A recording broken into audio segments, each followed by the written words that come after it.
জামাত ইসলামের ৩টা গুণ। ওনাদের একটা গুণ হইছে কি, ওনারা গ্রামগঞ্জে পাক্কা ধার্মিক, শহরে পাক্কা মডারেট, আর এম্বাসিতে পাক্কা সেকুলার। কিভাবে জানেন?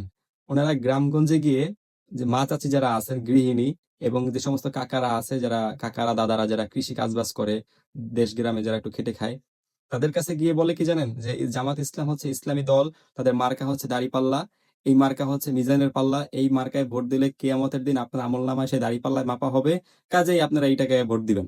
মানে এইভাবে করে তাদেরকে আপনার মানে বিভ্রান্ত করে, তারা এইভাবে করে আর কি তারা ভোট কালেকশন করে। আবার যদি আপনি যদি শহরে আসেন, শহরে ওনারা বিভিন্ন এলিট এলিট ক্লাস শ্রেণীতে বা বিভিন্ন সোসাইটিতে ওনারা গিয়া, বা হচ্ছে শিবিরের যে ছেলেপেলে যারা আছে, যারা আর কি ক্যাম্পাসে থাকে, ওরা সেখানে গিয়ে বলে কি যে না, জামাত ইসলাম ক্ষমতা আসলে ফ্রি মিক্সিং বন্ধ করবে না, নারীরা যেভাবে চলতেছে সেভাবে চলতে পারবে, এতে কোনো সমস্যা নাই, এখানে পাক্কা মডারেট। হ্যাঁ, তারপরেও যদি আপনি আসেন, যদি এম্বাসিতে গেলে তখন জিজ্ঞেস করে আপনি ইসলামিক দল, আপনারা ক্ষমতায় গেলে শরিয়া আইন বাস্তবায়ন করবেন কিনা, এগুলোর প্রশ্ন তখন তারা বলে যে না, আমাদের দেশে তো মেজরিটি পার্সেন্ট মানুষ মুসলমান, তাই আমরা এখানে সবাই মোটামুটি ধর্ম পালন করি, তো ধর্ম যার যার যেখানে যেভাবে পালন করে সেভাবে করবে, আমরা এক্সিস্টিং আইনে যেভাবে আছে সেভাবে আমরা পালন করব। এইভাবে বলে তাই সেখানে পাক্কা সেকুলার সাইজে আসে। আপনি একটা ইসলামিক দল, আপনার অনেক কিছু দায়বদ্ধতা আছে, আপনাকে মানুষজন ভোট দিবে ইসলামিক দল হিসাবে, ইসলামী শাসন যেন রাষ্ট্রে প্রতিষ্ঠিত হয়, সেই জন্যই মানে আপনাকে মানুষ ভোট দিবে। এখন অনেকে বলে কি ভাই ধীরে ধীরে, ভাই ধীরে ধীরে কোনো কিছু না, আপনার ফান্ডামেন্টাল যদি ঠিক না থাকে, আপনি জামাত ইসলাম আমি বলছি কি যে আমরা যদি ক্ষমতা আসি, জনগণ যদি চায় সেক্ষেত্রে আমরা সরিয়ে আইন, ভাই জনগণ কখনোই সরিয়ে আইন চাইবো না, কারণ তারা সব মানুষ, কেউ কখনো ভালো কাজের প্রতি ওরকম উদ্বুদ্ধ না। কিছুটা হলে নসিহা করতে হয়, কিছু আইন, যে রাষ্ট্রীয় আইন সেটা আপনি করতে হবে। ব্যক্তিগত ইবাদত যেটা, সেটার জন্য আপনি মানুষকে উদ্বুদ্ধ করতে পারেন, কিন্তু রাষ্ট্রীয় যে আইন সেটা তো প্রতিষ্ঠিত করতে হবে, সেটা তো জনগণকে চাইবে কি?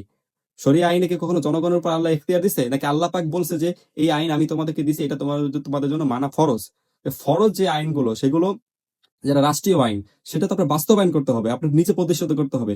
আর যেটা হচ্ছে ব্যক্তিগত আমল, যেমন নামাজ করা, রোজা রাখা, এগুলো তো আপনার ব্যক্তিগত ইবাদত, এটা তো আপনার, এটা তো আপনি তো জোর জুলুম করতে পারবেন না, সেটা একটা জিনিস। আর হচ্ছে আপনার এই যে পর্দার যে প্রতিষ্ঠিত করা, মানুষ মেয়েরা যে বেপর্দা চলাফেরা করতে পারবে না, ফেরি মিক্সিং করতে পারবে না, উচ্চস্বরে গান বাজনা বাজাইতে পারবে না, এই যে কিছু বিধি বিধানগুলো আছে, এগুলো তো রাষ্ট্রীয় আইন। চুরি করলে তার শাস্তি কি, আপনার যদি কেউ খুন করে তার শাস্তি কি, ধর্ষণ করলে কি শাস্তি, এই যে জিনিসগুলো, এগুলো তো ভাই আপনার রাষ্ট্রীয় আইন, এগুলো কি মানুষ কি আপনার কাছে চাইবো? এখনকার বর্তমান জামানায় যে রাজনৈতিক যে দলগুলো আছে, তাদের যে চেলাপুলা আছে, যে সন্ত্রাসী বাহিনীগুলো আছে, তারা তো কখনো চাইবে না যে খুনের বিচার খুন, তারা তো চাইবে না যে ধর্ষণের বিচার হলো এই পাথরে মেরে ফেলা। কোনো আমলা যারা আছে, সরকারি আমলা যারা আছে, যারা দুর্নীতি করে, চুরি করে, ঘুষ খায়, তারা তো কখনো সেই চুরির বিধান যে হাত কেটে ফেলা, সেটা তো তারা চাইবে না। তা আপনি তো এটা প্রতিষ্ঠিত করতে হবে, এখানে তো জনগণ চাইবে কি? জনগণ জনগণ এগুলো তো চাবে না। এবার ব্যক্তিগত ইবাদত তো আপনি যদি রাষ্ট্রীয় ইবাদতের সাথে মিলাই ফেলেন, সেটা তো আপনি হবে না। আপনি একটা ইসলামিক দল, ইসলামী বিধিবিধান আপনার কাছে মানুষ চাইবো, যারা আপনাকে ভোট দিবে। তো এখানে আপনার বলেন যে ধীরে ধীরে ধীরে ধীরে ধীরে ধীরে কিছুই না, ফান্ডামেন্টাল আগে ঠিক করতে হবে, এরপরে গিয়ে আপনি শরিয়া আইন বাস্তবায়ন করবেন। তাই আবার এম্বাসিতে গিয়ে বলেন শরিয়া আইন চাই না, তাহলে এটা দ্বিচারিতা না?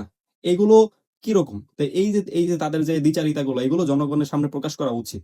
মানুষ অতীতে বহু ধোঁকা খাইছে, মানুষ অতীতে বহু স্বপ্ন দেখাইছে, বিভিন্ন রাজনৈতিক নেতারা ক্ষমতায় আসছে, বহু কিছু করছে, 10 টাকা কেজি চাল খাওয়াইছে, এখন ফ্যামিলি কার্ড, কত কিছু দেখাইছে, মানুষ অনেক ধোঁকা খাইছে। এখন ধর্মের নামে ধোঁকা খাইতে চায় না মানুষ।